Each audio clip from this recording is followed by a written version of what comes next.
క్రీస్తునందున్న ప్రియులకు ప్రేమతో వందనాలు తెలియజేయుచున్నాను.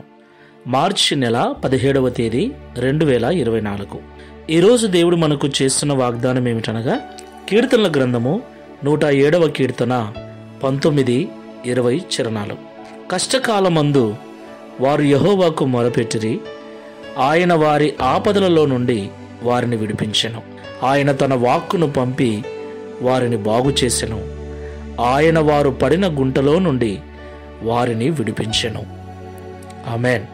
నా ప్రియమైన సహోదరి సహోదరులారా, దేవుడు తనను నమ్మిన బిడ్డలను ఎన్నటికి చెయ్యి వదిలిపెట్టడు. ఒకసారి ఆయన చెయ్యి పట్టుకుంటే మనంతటా మనం వదిలిపోవాల్సిందే, కానీ ఆయన ఎన్నటికీ విడిచిపెట్టడు. ఆయన మాట ఇచ్చి నెరవేర్చువాడై ఉన్నాడు. ఇశ్రాయేలు ప్రజలను ఐగుప్తు నుండి కనానుకు నడిపిస్తున్న దేవుడు మార్గములో ఎన్నో ఇబ్బందులు వారికి ఎదురైనప్పుడు దేవుడు వారిని విడిచిపెట్టకుండా, ఆయనను వారు ఎంత బాధ పెట్టినా, ఆయనకు వారు ఎంత అవిధేయులుగా నడుచుకున్నా, ఆయన మాత్రము వారి అవసరాలను తీరుస్తూనే వస్తున్నాడు. వారికి ఎదురైన ప్రతి ఆపద నుండి ఆయన రక్షిస్తూనే వచ్చాడు. దేవునికి మహిమ కలుగును గాక. ఈ మాటలు వింటున్న ప్రియ సహోదరి సహోదరుడా, శాశ్వతమైన ప్రేమతో ప్రేమించే దేవుడు మనకున్నాడు గనక ఆయనను విడిచిపోకుండా ఏ స్థితిలో నుండైనా మనకు సహాయం చేయగలవాడని, ఆయన వాక్యము ద్వారా మనల్ని బాగు చేయగలవాడని నమ్మి విశ్వసించి స్థిరమైన మనస్సుతో ప్రభువును ఆరాధన చేద్దాం. ప్రార్థన చేసుకుందాం. కృపా కనికరములు గల తండ్రి, పరిశుద్ధుడైన ప్రభువా, మీకు స్తోత్రాలు. మీరు ఇమ్మానుయేలు దేవుడివై ఉన్నందుకు వందనాలు నాయనా. నిన్ను నమ్మిన బిడలను ఎన్నటికీ చెయ్యి వదిలిపెట్టరని, ఎలాంటి పరిస్థితిలో నుండైనా మీరు సహాయం చేయగల సమర్థులని మాతో మాట్లాడినందుకు స్తోత్రాలు.